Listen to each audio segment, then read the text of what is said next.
Here just a couple months ago, at the end of October, I did a video on these rare earth steamers from the 60s. At the end of it, I managed to mess it up because I took the magnet out and I didn't know any better. And I fought with guys telling me that you take the magnet out and makes all the magnetism fall out of it. And I'm like, well, where does it go? And nobody could answer that, so I thought they were all full of it. And then I found out for myself, because that's the way I am. I don't believe nobody's nothing until I find out for myself, because I'll never lie to myself. That little steamer was donated by Peter Short out of St. Michael, Minnesota. Wonderful, wonderful little locomotive. But we never got a chance to get it to run. I said I was going to order in some Neodymium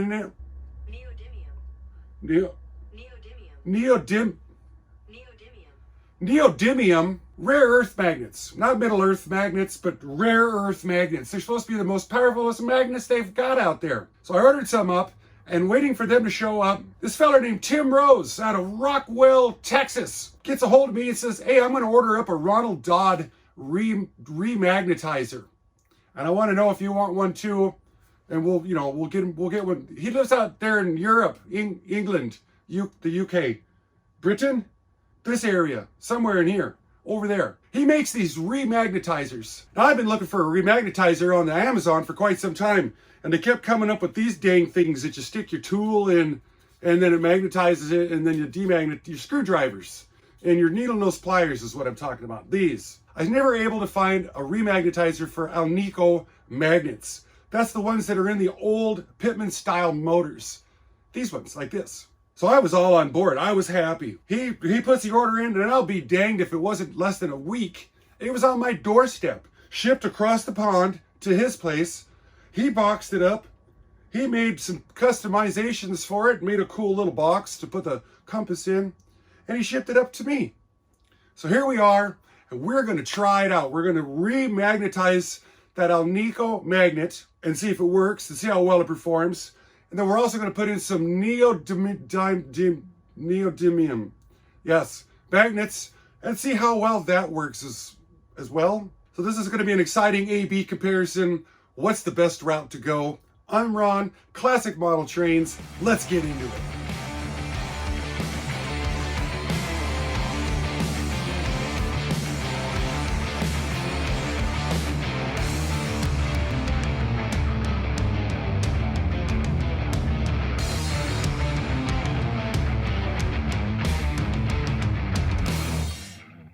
So here's it before. We haven't done anything to this at all other than put it on the track.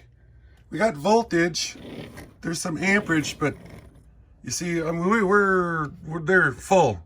That's all of it. Let's try the other direction.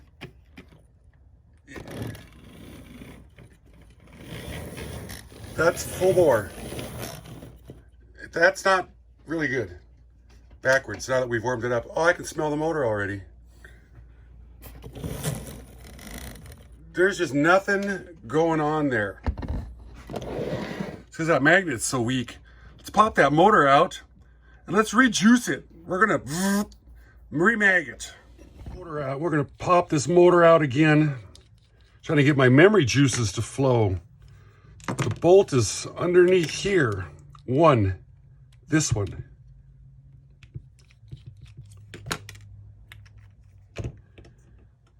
Yep. And there's not, see, it won't. That's how I tested it last time. And this is kind of why it doesn't really want to go, because there's not a lot of magnetic taking place here.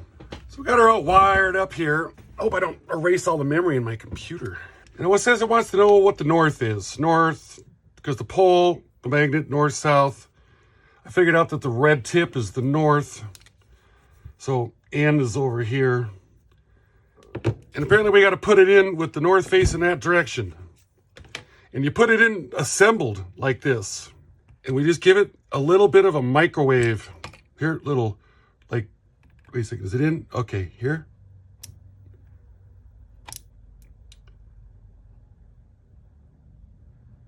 And then do it again.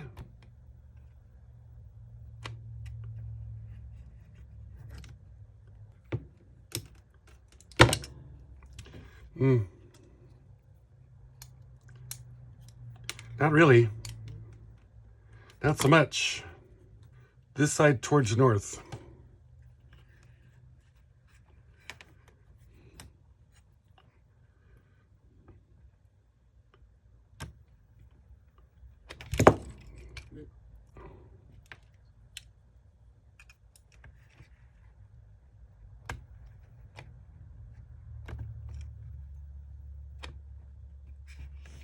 Really made the compass have a kitty over there.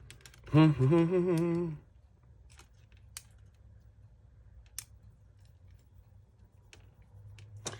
not getting the kind of happiness that I'd really want out of this thing.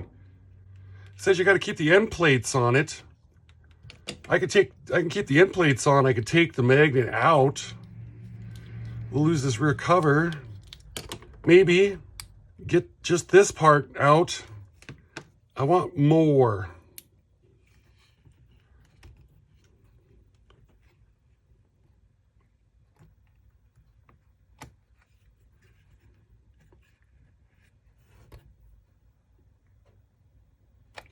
How about now? Boy, you can see all the little hairs stand up on that thing and everything.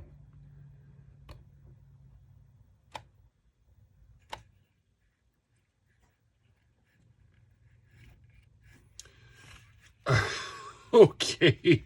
Yeah, oh, there we go. Yeah, that's got more stuff to it for sure.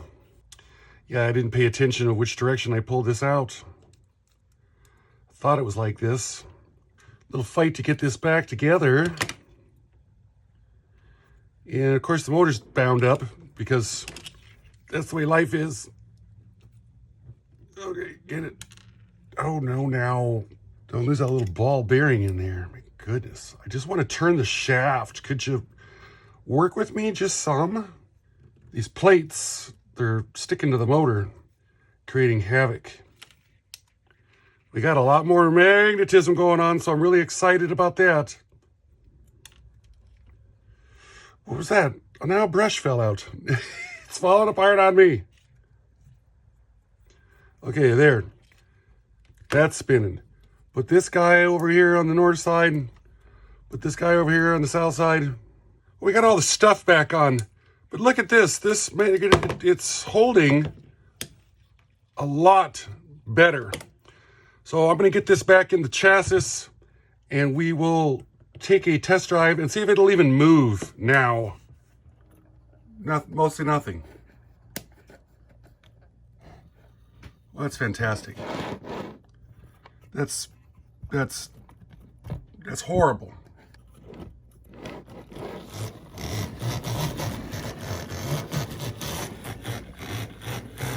Okay.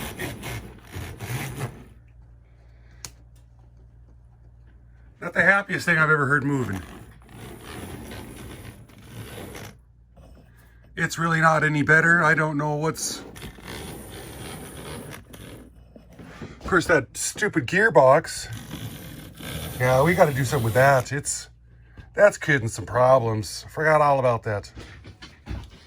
We have a hard test because it's so jerky that you can't tell if it's getting power dropouts from pickups or if it's binding up. We put a little piece of cotton ball Q-tip down here to hold that box steady. But we've got it absolutely slammed wide open here. And it's such an intermittent. I think I'm going to solder in one of my grain of wheat bulbs. Because at least when you got a light bulb going, you can tell if you've got voltage taking place when the motor seizes up, when it stops moving. That's what I'm trying to say. Uh-oh, now I got her derailed. Dang it. So I'm going to solder one of those in just to give us a better way of telling what's taking place with the juice flow. Found a good area right here. It's where our power pickup from the tender is coming in at. And I was going to solder it to this, but this is aluminum. Then I found this. So I thought, well, heck, I can just put the grain of wheat bulb wires, one under that, one under there. And I tinned the end of these to give them a little bit of strength. Heck, I can even solder this one to that brass if I was so. I think I'll just do that. And that's going to give us a good path for our electricity to flow through. And when we throw it on the track, immediately we can see that we've got power issues.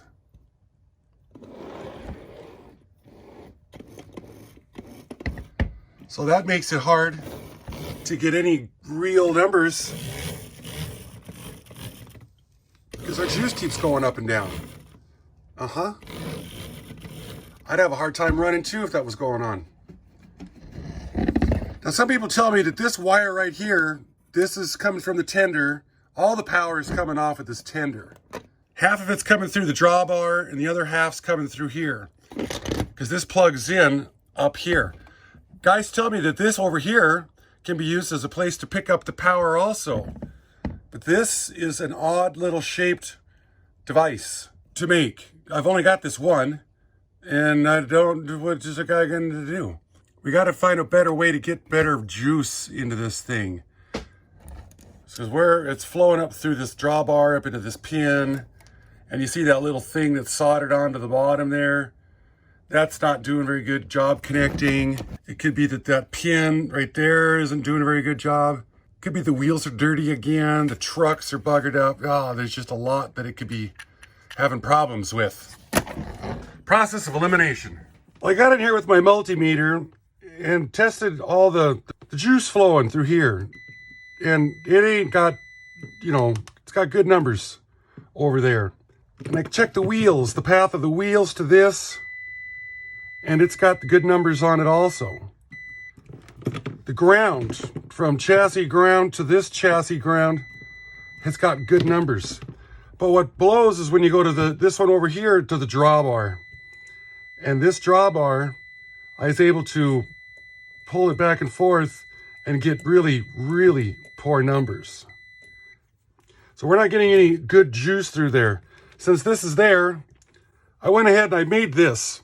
I had a paper clip and I bent it and I did some creativeness to it so that I can plug that in right there.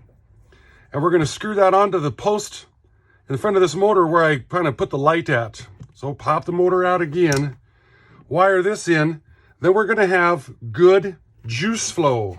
So we can do a good test on the remagnetizing of this alnico and then versus the neo. Well, we gotta get it running decent first. So now we got something that looks like this. 2 power leads going back, 2 going forward. Good juice flow. Yeah. That is what I wanted to see. So now I know that it ain't binding up with the linkages or the rods or the drivetrain. We fixed that with a little Q-tip. That's just a Q-tip ball I put down in there.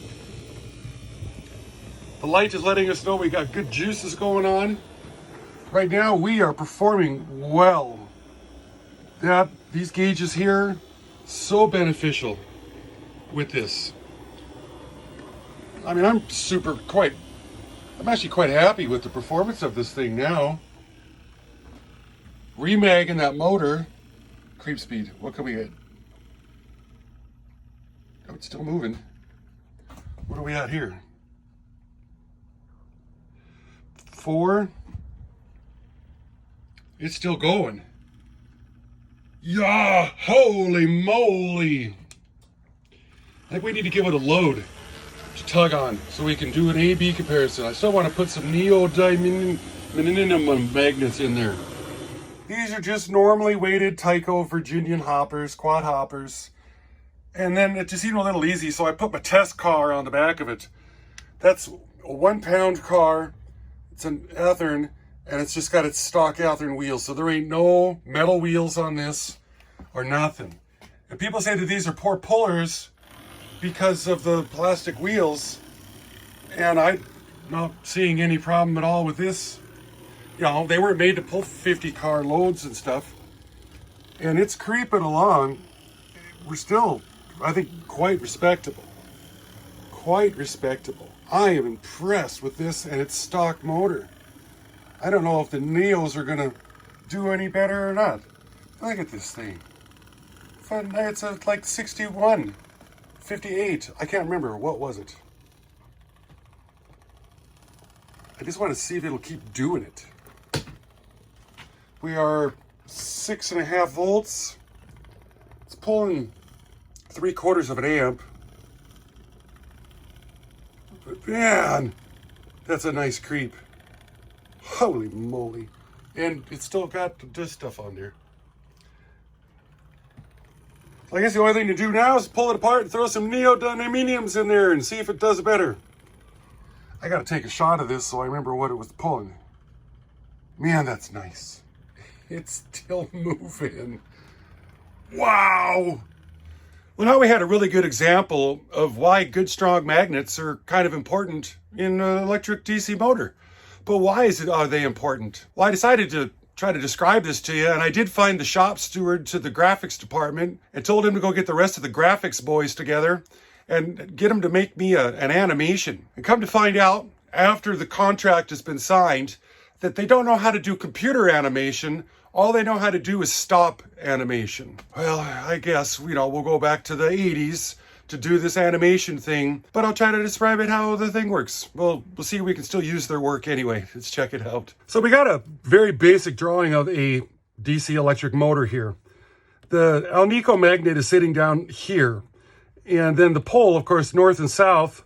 When you put these tin plates on each end of it to form the stator magnets, they pick up the pole also, so the magnetic force is around it like this. Your armature spins on the shaft.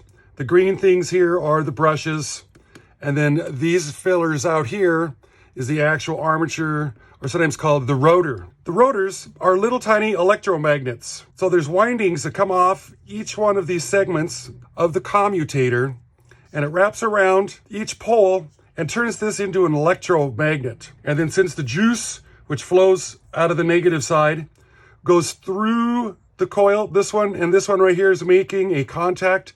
So it's making this one electrically energized, so it would be an electromagnet. Unfortunately, for the guys that are really sharp on this, my brushes are not in time with the way the rotor's designed, but it's going to work. When the brushes are on the commutator, and the commutator makes this pole become an electromagnet, the juices flow in a certain direction, and then it makes it opposite. It'll be like a north or a south. And as these roll around, it changes the direction of the juice flowing through them and makes them switch from north to south to north to south. So they're having the way that the magnets work, they're attracted to each other from opposite poles. So as this is rotating, it's switching those, changing the polarity of them, making them north, making them south, causing the rotor to spin. I'm hoping this is somewhat making some sense. When you turn your speed up, it increases the voltage of the electromagnets, which makes the magnets more powerful to attract to each other. You turn it down, not as powerful. But if the permanent magnet is not strong to begin with, it's not going to have any force to attract the rotor's electromagnets as they're spinning around. So I'm hoping I haven't made a complete mess out of this. I think I explained it somewhat good. I think. But I'll find out in the comments, though, what I blew, rest assured. Let's put some neodymium magnets in it and see if it's going to run any better or any worse, or what might happen. Now's a good time to throw in classic model trains. This week's classic model. Do you know who this is? If you do, throw the comments down below. If you don't, hang out till the end. I'll let you know who it is. Let's get back into this. We've got our insanely good running motor pulled out now. This thing is off the chart. I'm going to put a little dot over here for the M side. If I put this back in, we're going to pull that magnet, but we're going to do it properly. Things that I learned about. Magnetism does go away when you pull them on some of these older Alnico motors. That little screw right there is holding the whole kit and caboodle together. Take this rear plate off. We're going to keep these tin, these are just tin, but they call it a ferrous metal. Keep that on there, and it keeps the magnetism from leaking out the end. So we're going to save it like this. And I went and I jacked another motor that I killed the magnet in. Well, actually, yeah, this one's not bad. Figures. But it doesn't matter because I can redo them at any time of the day or night. We want these magnets Not the magnets. Oh, that's a 5. Oh, these are all 5 poles. Look at that. Well, no wonder it creeps so well. Jeez. We're going to replace this guy with some of these right here. What just... Okay, that just attached to it. Look at it just... I bought just a veritable potpourri of magnets. Every size, every shape. It came in one big thing, and it cost like $11. And I'm going to try these out as our magnets and see how our performance is or isn't. Yeah, maybe we get rid of that many. We can still get the screw in, get this end plate on, get our screw in, and I'm going to put this all together. We'll be back when it's on the track. I'll probably center this in once it's all bolted down. And we'll see if we get just any better performance out of this. These are, of course, a lot cheaper to buy than a Re-Magnetizer. That's for dang sure. Every time the brush falls out. And we lost the brush spring too. Rotten. Now, oh, we don't got hardly any magnetism. It's weird. So that's telling me that these magnets aren't as strong as the one that I recharged already. This is doing really good. These, it's getting better. Maybe it's got to charge it up, make the magic happen. We solder this wire back on, get it back in the chassis, and we'll be back for a test spin on it. Unleash the lightning. Oh, well, it's doing about the same thing. I say I put the magnets in backwards because the direction switch on my thing is backwards from what it's normally supposed to be.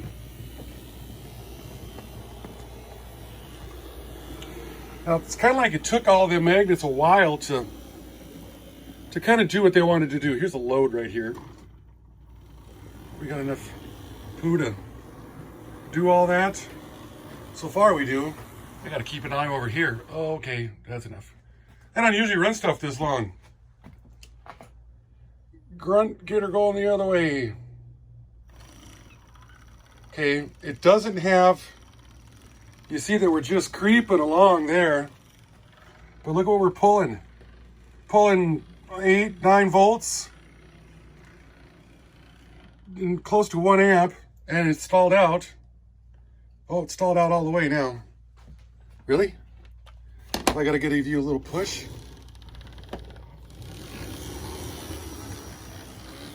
Yeah.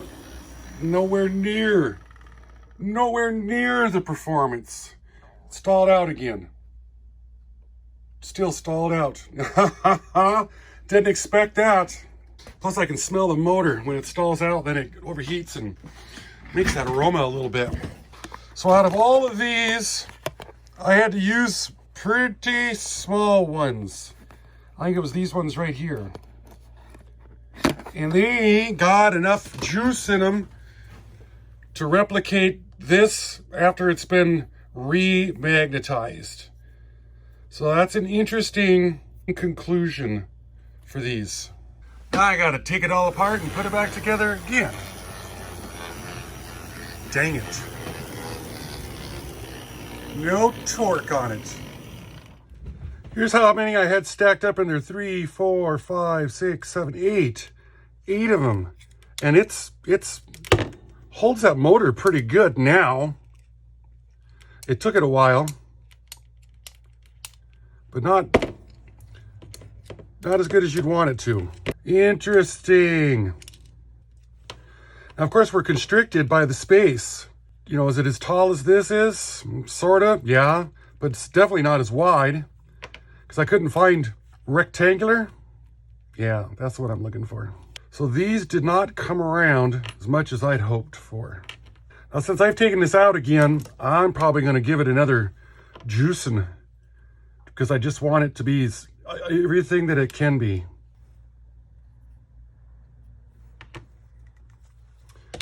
Yep. So I'm going to hit it again a couple more times and just juice the heck out of it, reassemble it again. You should see this thing over here. Every time I hit it, it just spins. Yeah, on this, it's